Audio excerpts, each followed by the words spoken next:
March 31st, 1922. A cold spring morning in Bavaria. Frost clings to the fields, and the Hinterkaifeck farm sits silent, its timber walls creaking under the weight of secrets. Inside, 6 souls go about their day. A grandfather, his wife, their daughter, her 2 young children, and the new maid who'd arrived just hours earlier. By nightfall, all of them would be dead. But this isn't just a murder. It's a riddle wrapped in violence, buried under a century of silence. The killer didn't just strike in the dark.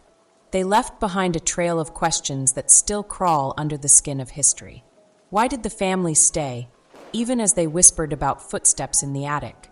Why did the killer linger for days after the slaughter, feeding livestock, stoking the fire, as if the farm still belonged to them? And why, after 99 years, do we still feel the ghost of this crime, like a hand on the back of our neck? Hinterkaifeck isn't a ghost story. It's a warning, proof that evil can be meticulous, patient, and worst of all, utterly infuriatingly human. Hinterkaifeck didn't just sit in the countryside. It hated the countryside. The farm was a wound in the landscape, a cluster of buildings so remote, even the trees seemed to lean away. The Grubers knew this. They felt it. Long before the axe fell, the air there turned thick with paranoia. It started with the attic. Victoria, the daughter, swore she heard footsteps pacing above her room at night. Not the scamper of rats or the groan of floorboards, boots. Heavy, deliberate. But when Andreas climbed up to check, nothing. Just dust, shadows, and a cold that clung to his lungs. Then the maid, Maria, quit. She lasted 2 days. Told the neighbors the house had whispers in the walls. "It's not ghosts," she said. "It's worse. It's alive." But the Grubers stayed. Maybe it was pride. Maybe denial. Or maybe they were already trapped.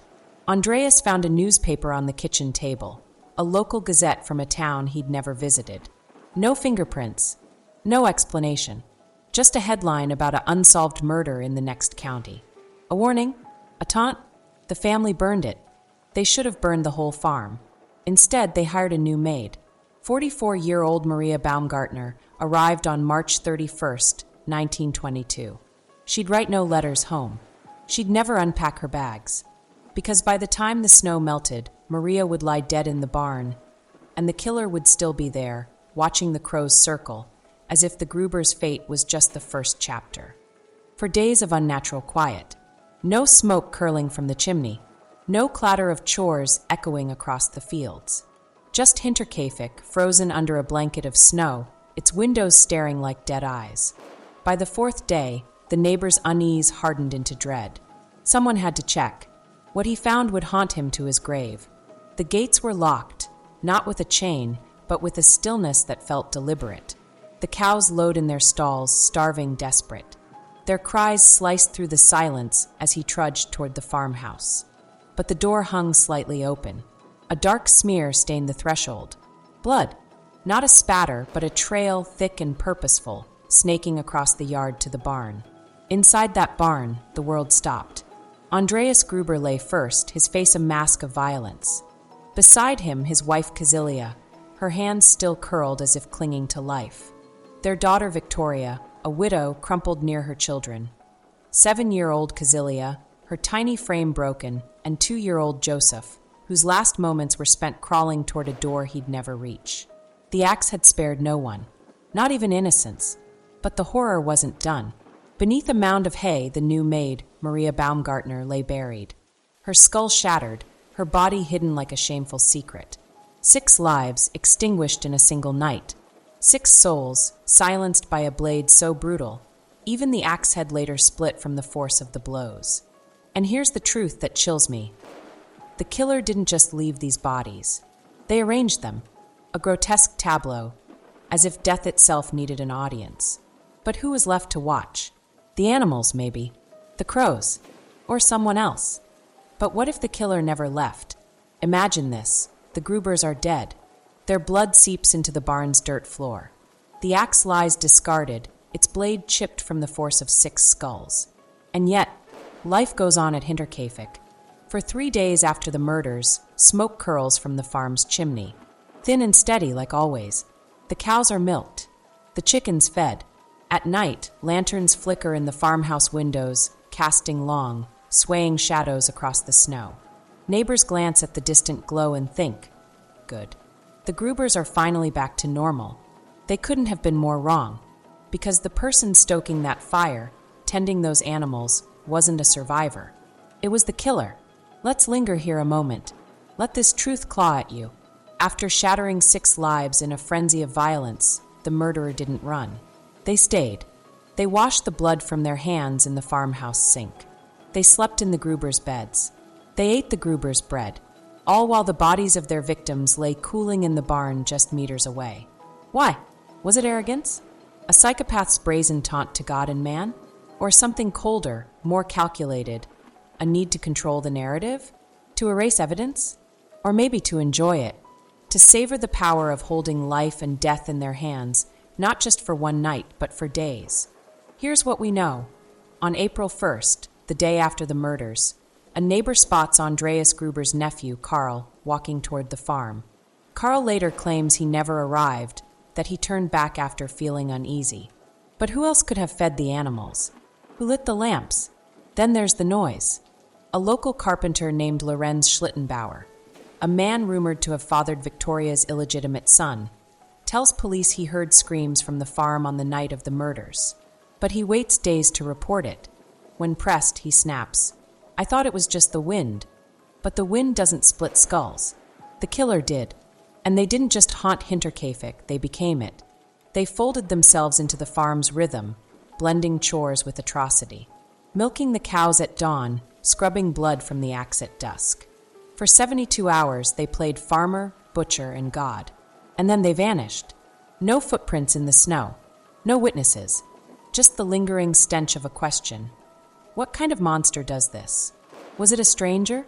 A drifter who stumbled upon the farm and saw an opportunity? But then why spare the valuables? The Grubers' money, their silver, even Victoria's jewelry, all untouched. This wasn't a robbery. It was a ritual. Or was it someone they knew? Someone who hated them so deeply, death wasn't enough? They had to defile the family's legacy, to inhabit their home like a parasite, to reduce Hinterkaifeck to a stage for their malice. Consider the maid Maria Baumgartner. She arrived the day of the murders. Coincidence? Or was she the target? Had the killer been waiting for her, a stranger no one would miss? But why slaughter the entire family then? Why not kill her in the woods and flee? Unless the killer wanted an audience. Unless they needed the Grubers to watch. There's another layer here, one that curdles the blood.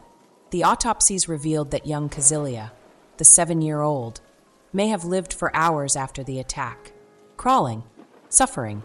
Was the killer listening to her whimpers as they fried eggs in the farmhouse? Did they sit at the family table, chewing stale bread, while a child took her last breaths in the barn? This isn't speculation. It's psychology. The killer wasn't just violent, they were theatrical. They turned murder into a performance, with the farm as their theater and the corpses as their captive audience. Every chore they did, every fire they lit, was a scene in their deranged play. And the worst part, it worked.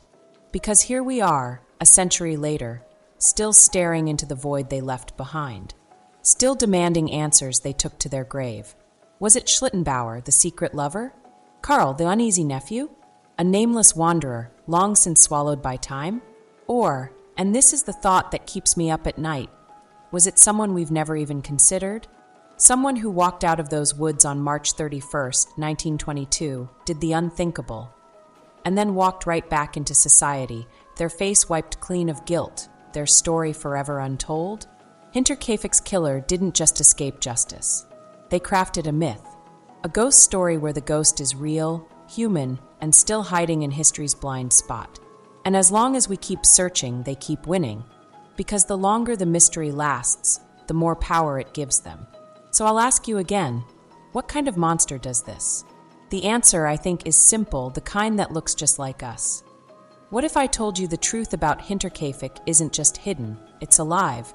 That every theory, every rumor, every desperate guess we've made over the past century isn't a step toward closure, but a mirror reflecting our own darkest fascinations?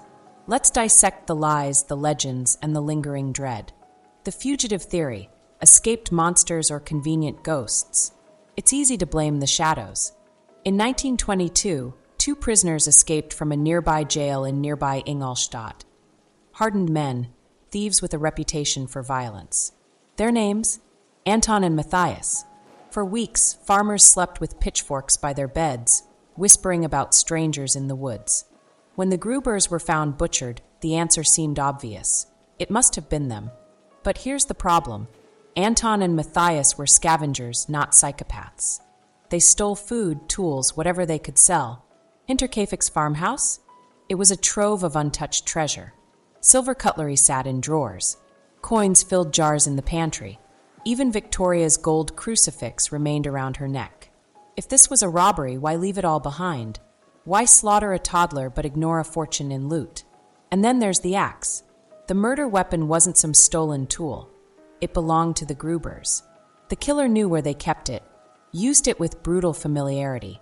Escaped convicts don't pause mid-manhunt to milk cows or light fires. They run. They hide. They don't play house with their victims' corpses. So were Anton and Matthias scapegoats?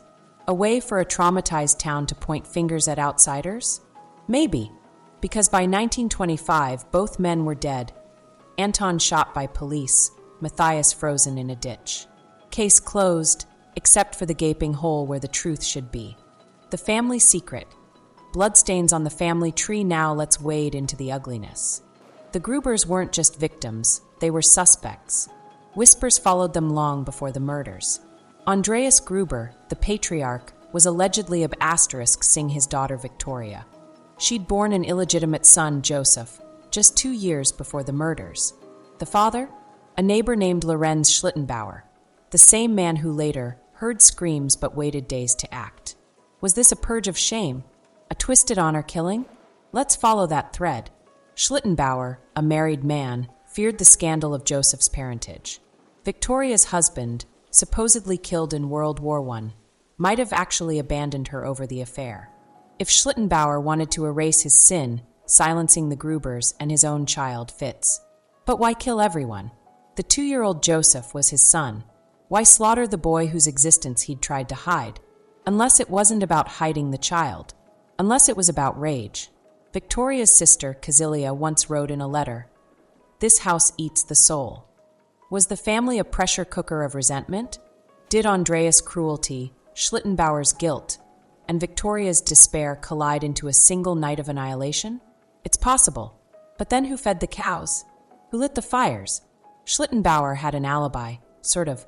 He was seen in town the next day, buying nails, acting normal. Too normal. But here's the kicker. After the murders, Schlittenbauer married Victoria's sister. Inherited land. Lived quietly until his death in 1941. Coincidence? Or reward? The phantom killer. Drifters, demons, and the dark man. Now we slip into the realm of folklore. Locals spoke of the Dunkler man. The dark man, a spirit said to stalk Bavaria's forests, punishing the wicked. Some claim they've seen him near Hinterkaifeck's ruins, a shadow with no face. Others say the killer was a vagrant, a nameless wanderer who vanished into the post-war chaos. But let's be clear, this wasn't a ghost. Ghosts don't eat bread. They don't shovel hay. They don't leave footprints in snow. The drifter theory is seductive because it lets us sleep at night. A stranger did it. A madman. Not our neighbor, our brother, our friend. But Hinterkaifeck's killer knew the farm's rhythms. They knew where the axe was kept, how to feed the livestock which floorboards creaked. This wasn't luck. It was intimacy. So what about the nephew? Andrea's sister's son, Karl, reportedly visited the farm the day after the murders. He claimed he felt a bad feeling and turned back. But who else could have fed the animals? Karl inherited the Grubers' land after their deaths. Motive? Opportunity? He fits. But here's the twist. Karl died in 1955, taking his secrets to the grave. His family burned his diaries. Then there's the maid. The first maid, the one who quit. Maria Stadler. She swore the farm was cursed. Fled to a convent. Died in 1934, murmuring about the man in the attic. Was she a witness? A collaborator? Or just another piece of the puzzle? The theory that terrifies me most, but let's circle back to the truth that ties all these threads into a noose. The killer one. They didn't just escape justice, they weaponized doubt. They turned neighbor against neighbor, theory against theory, until the truth dissolved into myth. Because that's the real horror of Hinterkaifeck. It's not the blood, the axe, or the whispers. It's the realization that evil isn't a monster. It's a mirror. Every suspect I've named, Schlittenbauer, Karl, Anton, Matthias, they're all human. Flawed, broken, capable of cruelty. Just like us. And that's why we'll never stop chasing this story. Because if we solve it, we might see ourselves in the answer. So I'll ask you, which theory feels true? The fugitives? The family? The phantom? Or the one we haven't dared to name? The killer who walked among us, then faded into the crowd, leaving us to unravel a mystery that was never meant to be solved. There's a reason we can't let go of Hinterkaifeck. It's not the gore. It's not the ghost stories. It's the silence. The deafening, century-old silence where answers should be. Because this isn't just a cold case. It's a crime scene erased by time, incompetence, and the sheer audacity of evil. Let me explain. Part 1. The investigation that failed before it began. Picture this. April 4th, 1922. The bodies have just been found. The Bavarian police arrive, not with detectives but with villagers. Curious neighbors trample the barn, obliterating footprints. Someone picks up the axe, smudging fingerprints. The local priest insists the family be buried immediately, their coffins sealed before autopsies are done. By sundown, the only witnesses to the crime, the victims themselves, are underground. But the incompetence was just warming up. The police interviewed over 100 suspects. They took 0 written statements. No official records. Just rumors scribbled on scraps of paper. When they finally searched the farmhouse, they missed the attic entirely. The same attic where Victoria heard those phantom footsteps. The same attic where, years later, workers found a hidden compartment stuffed with Andreas Gruber's personal letters. Letters that vanished before anyone could read them. Then there's the farm itself. In 1923, the new owner, a relative of the Grubers, burned Hinterkaifeck to the ground. Claimed it was cursed. But think, a fresh crime scene, likely still clinging to hair, fibers, blood spatter, reduced to ash. The barn where 6 people were slaughtered, torn down. The floors where the killer walked, plowed over. Even the original graves were exhumed and moved, scattering bones into unmarked pits. But the final nail in the coffin came 20 years later. World War II bombs fell on Munich in 1944, obliterating the police archives. Every scrap of evidence, the axe, the victim's clothing, the killer's potential fingerprints, gone. Poof! Hinterkaifeck didn't just lose its truth. It was erased from history's ledger. Part 2. The hole in the world, but here's what keeps me up at night. Even if the file survived, would we have an answer? Let's not kid ourselves. This wasn't a whodunit. This was a howdarethy. The killer didn't just murder a family. They mocked the very idea of justice. They forced us to confront a horrifying truth. Monsters don't need magic. They need apathy. Think about it. For 3 days after the murders, someone lived at Hinterkaifeck. Fed cows. Lit lamps. Baked bread. Neighbors saw the smoke. They saw the lights. None knocked. None questioned. Because rural Bavaria in 1922 ran on 2 fuels, gossip and willful blindness. Who would dare accuse a neighbor? Who would risk becoming the next target? So the killer didn't vanish into thin air. They vanished into the crowd. They became the butcher who sold you sausage, the postman who smiled too wide, the widow who never remarried. Evil didn't slink into the shadows. It learned to wear a human face. Part 3. The unthinkable truth. Hinterkaifeck isn't about a farm. It's about us. We tell ourselves monsters stand out. They reek of sulfur. They snarl. They lurk. But what if they're ordinary? What if they're the ones who didn't act suspicious? The ones who showed up to church, paid their taxes, kissed their children goodnight? The Gruber's killer wasn't a phantom. They were someone who knew how to blend in, how to milk a cow, how to start a fire, how to stand in a crowd and say, "Can you believe such a horrible thing happened?" without blinking. And that's why this case guts us. It holds up a mirror to our own complicity. Every time we ignore the odd noise, dismiss the strange rumor, or bury the uncomfortable truth, we become Hinterkaifeck's accomplices. Part 4. The legacy of absence. Today, there's nothing left. No graves. No farm. Just a weathered cross in a field, its inscription worn smooth by wind and time. Tourists visit, snap photos, and leave with more questions than they came with. Because Hinterkaifeck isn't a place, it's a parable. It asks, how many killers walk free because we looked away? How many secrets rot in plain sight, disguised as family business or small-town quirks? And how long can we pretend evil is a relic of the past when it's always been here, sitting next to us on the bus, laughing at our jokes, passing the salt? The answer? As long as we let it. Part 5. The ghost in the machine, but maybe there's another reason we cling to this story. Maybe deep down we want it to stay unsolved. Because if it's a ghost, a drifter, a madman, something other, we can sleep soundly. But if it's someone ordinary, someone like us, then the nightmare isn't confined to 1922. It's here, now, in the coworker who laughs a little too hard, the friend who never talks about their past, the stranger who knows your routine a little too well. Hinterkaifeck's killer didn't just escape justice. They redefined it. They proved that the perfect crime isn't about outsmarting the law, it's about outlasting memory, about burying the truth so deep it becomes a fairy tale. So the next time you hear a creak in the attic or find a door slightly ajar, ask yourself, am I imagining things?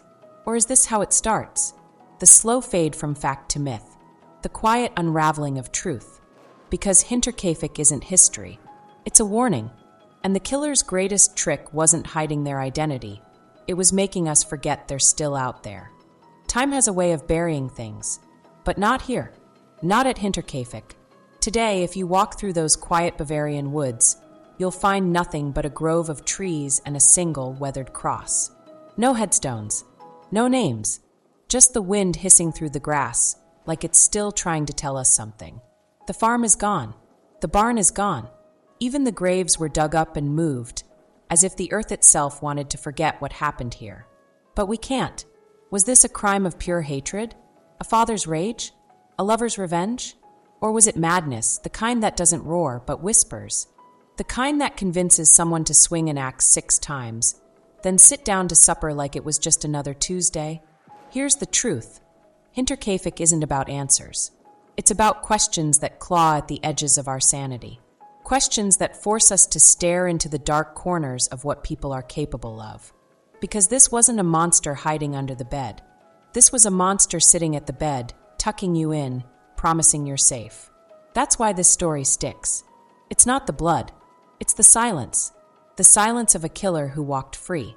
The silence of a town that saw smoke rising from a dead family's chimney and shrugged. The silence of history itself, swallowing whole the screams of a 2-year-old boy. We tell ourselves monsters lose. They get caught. They pay. But Hinterkaifeck laughs at that lie. It's proof that evil doesn't always come with a price tag. Sometimes it slips away. Sometimes it becomes a ghost story we tell to feel better about the shadows in our own world. So the next time you hear a floorboard creak or see a light flicker in an empty room, ask yourself, are we alone? Or are we just waiting for the next chapter of a story that never really ended? Hinterkaifeck isn't a mystery. It's a mirror. And what stares back isn't a ghost, it's us. So, what's your theory? Was this a crime of passion? A lover's rage that burned too hot? Or something colder? A killer who saw 6 lives as chess pieces in a game only they understood? Maybe it was revenge from beyond the grave, a ghost clawing its way into our world. Or maybe it was just a person, a neighbor, a friend, someone who woke up one morning and chose evil because they could. That's the thing about Hinterkaifeck. It doesn't end here. It lives in the theories we spin, the debates we have, the nightmares we can't shake. So tell me, what do you think happened in those dark Bavarian woods? Drop your guess in the comments.